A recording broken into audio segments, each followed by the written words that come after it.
Amerika sibuk di Timur Tengah, Iran memanas, Israel terus jadi sorotan. Dunia fokus ke satu titik. Tapi di balik semua itu, ada satu negara yang justru diam-diam bisa mengambil keuntungan paling besar, China. Dan kalau ada yang bilang ini cuma teori konspirasi, itu justru konyol.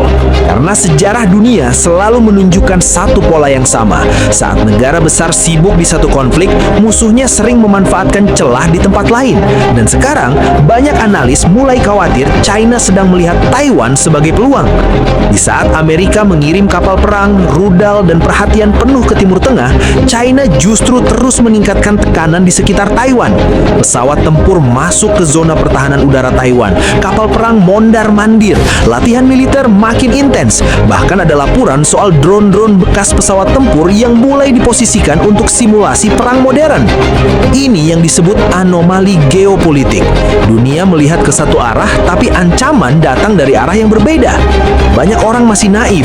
Mereka menganggap China tidak akan berani bergerak karena takut pada Amerika.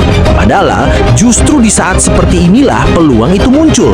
Karena Amerika tidak mungkin bisa fokus penuh kedua front besar sekaligus tanpa kehilangan tenaga, logistik, uang, dan perhatian. Dan disinilah publik sering mengalami amnesia. Mereka lupa kalau banyak perang besar dalam sejarah justru dimulai ketika satu pihak merasa lawannya sedang lemah atau terlalu sibuk. Lihat saja bagaimana Rusia bergerak ke Ukraina saat dunia masih sibuk pulih dari pandemi. Lihat bagaimana konflik-konflik besar sering dimulai bukan saat musuh kuat, tapi saat musuh lengah. Kalau China melihat Amerika terlalu dalam terjebak di Timur Tengah, maka Taiwan bisa menjadi titik tekanan berikutnya. Dan yang lebih berbahaya, banyak orang masih hidup dalam ilusi bahwa dunia hari ini lebih aman dibanding dulu.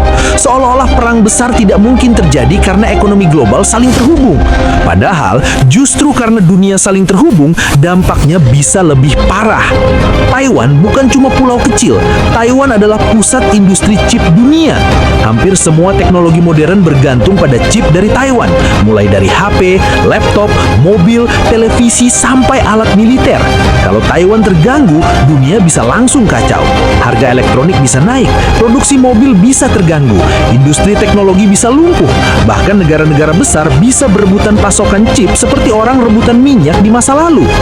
Jadi, kalau ada yang bilang konflik Taiwan cuma urusan lokal antara China dan Taiwan, itu keliru.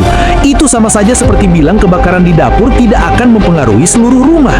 Masalahnya, banyak analis dan netizen justru terjebak dalam halusinasi bahwa Amerika masih sekuat dulu.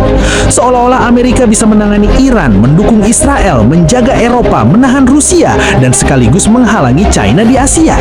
Padahal realitasnya, setiap konflik menguras uang, senjata, energi, dan fokus politik.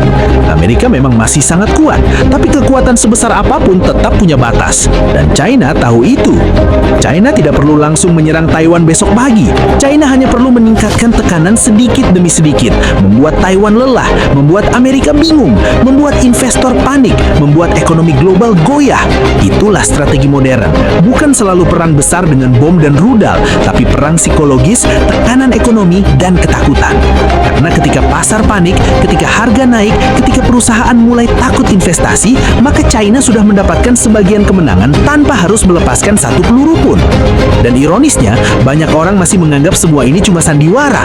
Padahal justru bahaya terbesar dalam geopolitik adalah ketika publik merasa semuanya baik-baik saja. Karena saat orang sibuk menonton konflik Iran di layar TV, bisa jadi ada permainan jauh lebih besar yang sedang dipersiapkan di Asia. Dan kalau suatu hari Taiwan benar-benar memanas, dunia mungkin akan sadar bahwa perhatian mereka selama ini tertuju ke tempat yang salah. Karena dalam geopolitik, ancaman terbesar sering muncul bukan dari yang paling berisik, tapi dari yang paling sabar menunggu momen.